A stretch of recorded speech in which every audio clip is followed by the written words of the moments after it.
Welcome back to Dow Twang. I'm Dave. We've just got a laid back groover here today. I'm just going to show you some ideas very similar to what you just saw in that intro, and then I'll have a few minutes of this that backing track at the end of this video for you to practice with. A couple of days ago, earlier this week, did a video on Patreon using this same backing track without any rhythm guitar or chord comping, right? Just the drums and the bass. And on that one, we treated it as kind of like an experiment where we go to a jam session and there's a drum and bass playing. They're already playing. They've already got this groove going. And we're kind of like, well, what do we, we can see the bass, see and hear the bass notes, but like, well, what chord qualities? Minor chords, major, dominant.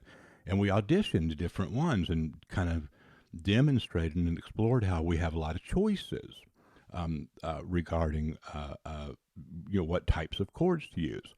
Today, I went ahead and just kind of made the executive decision for us and made them both dominant because I just like this sound. And I'll show you, we'll get going here in just a second with the main feature of this today is this kind of transitioning between the two chords and really putting some nice movement in that kind of slot where it goes each time, where it goes from the E to the A and then from the A back to the E. Just to get warmed up, here's our track. Take a quick listen and then just kind of get in there with the chords and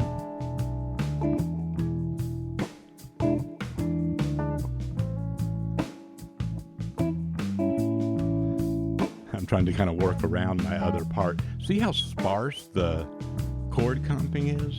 It's almost like how you'd play like a Wurlitzer, right? It's that kind of like the right hand syncopation of a electric piano, right? So just get warmed up on that, and then some E minor pentatonic because that just works great over this whole thing.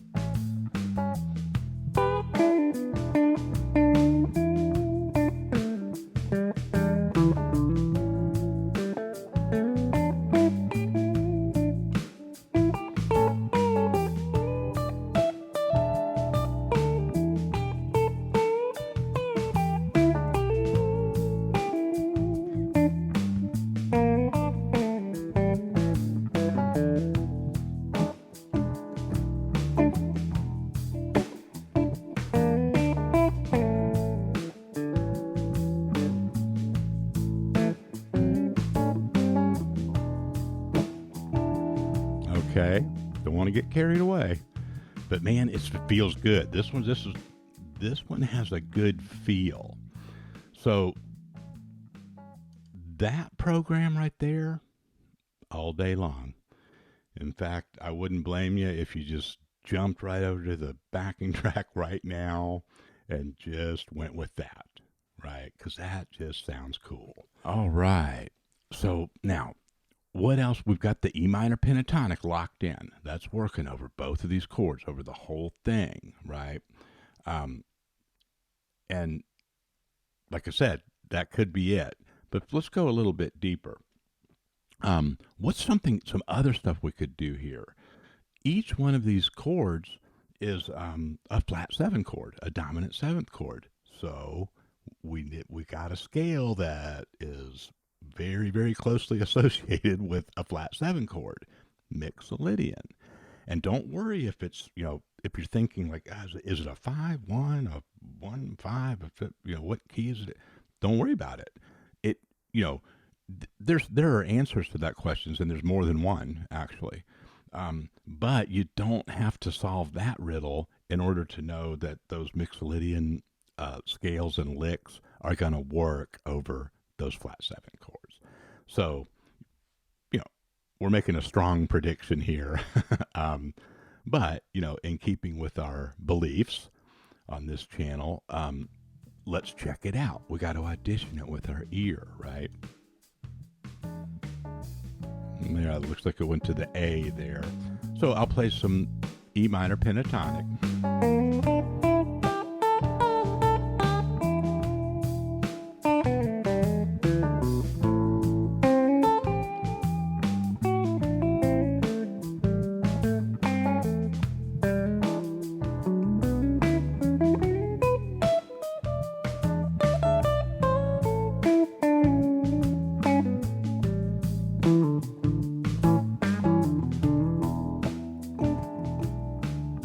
Okay. Now, I don't know about you. I kind of like that. And I'm keeping it really simple and in a tempo where I can really hear what's going on, right? I'm deliberately going to that third, playing that triad and coming right down to that flat 7.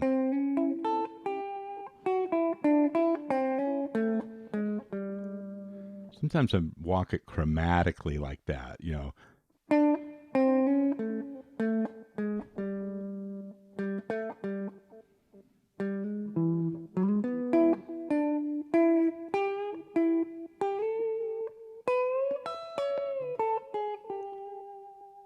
Okay, slow things way down right now. And if you're hearing that, but you're like, oh, wait a second, I didn't see what you put your finger there. But it's a triad. They're triads with flat 7s added to them somewhere, a lot of times tacked on towards the end. And in these transition spaces, or kind of the last part of the measure, you can do it at different parts of the measure too, throughout the measure. But especially when you've got a couple of measures for each chord, and then you feel that anticipation of it moving to the next chord. That when you play a flat 7 right there, in both cases, even though there's a different relationship to the next chord, it leads to it in nice ways. And here's a few examples. Is that okay? That was the E. You know, and just get back on track when you if you kind of lose track of which one's which.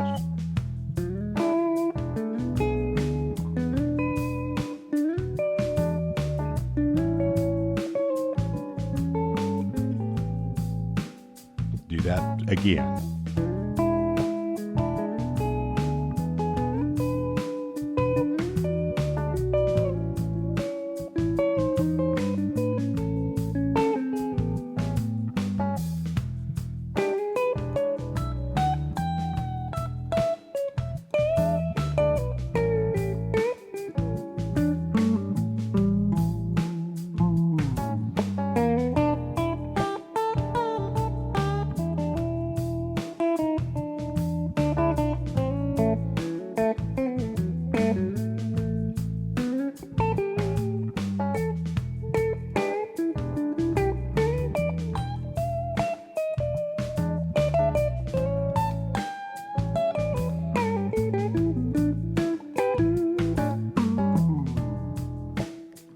Okay.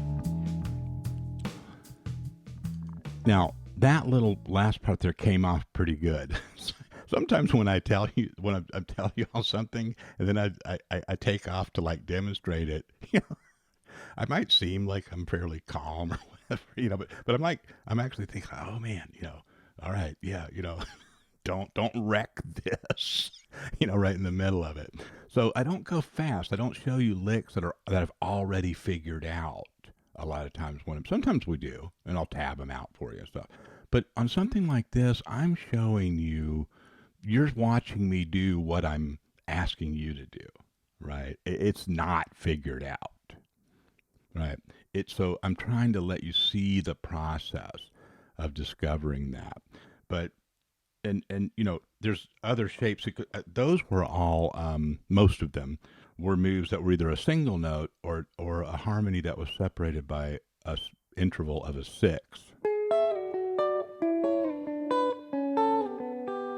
Right. They could also be adjacent strings. I could go.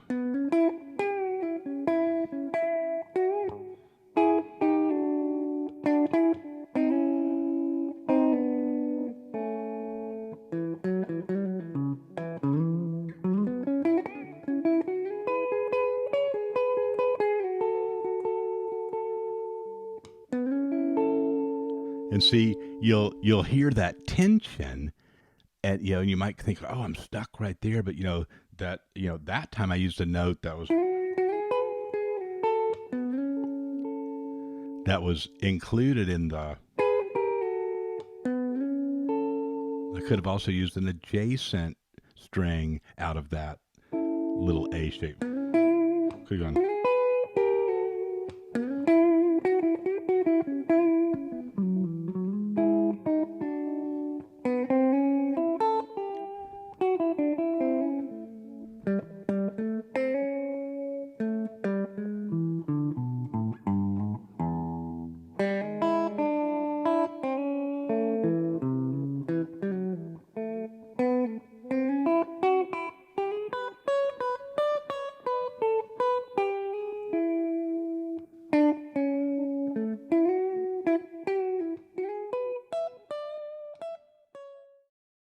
That's probably good for the demonstrations on this.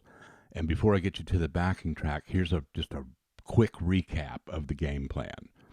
E minor pentatonic over the whole progression, right? Then some mixolydian stuff assigned to each one of those flat seven chords, and then start really kind of letting yourself feel the transition space between the two chords, and that the things you're doing on this chord are leading to that change. And one of the ways that we just looked at doing that was this kind of two fret down, sliding and stepping of things. And you can start with just kind of a root, a shape that has a root in it.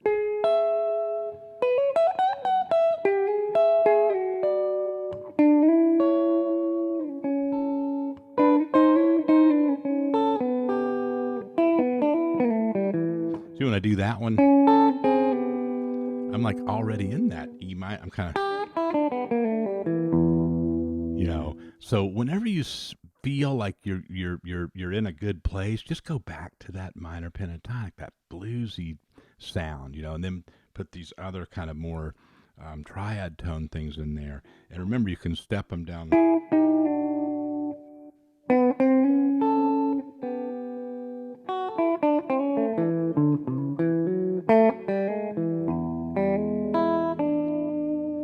Always be trying to tack that flat seven on there somewhere. And even if it feels like you're overusing it a little bit at first, do it anyway, because you want your ear to you want that to be automatic. You want your hand as well as your ear to know where those flat sevens are with this kind of sound. Let me know how this goes for you. Appreciate all the support. Check out the description section to read about what's going on Patreon and how that's really helping us out. And you get access to other content and materials over there. All right. I'll talk to you next time.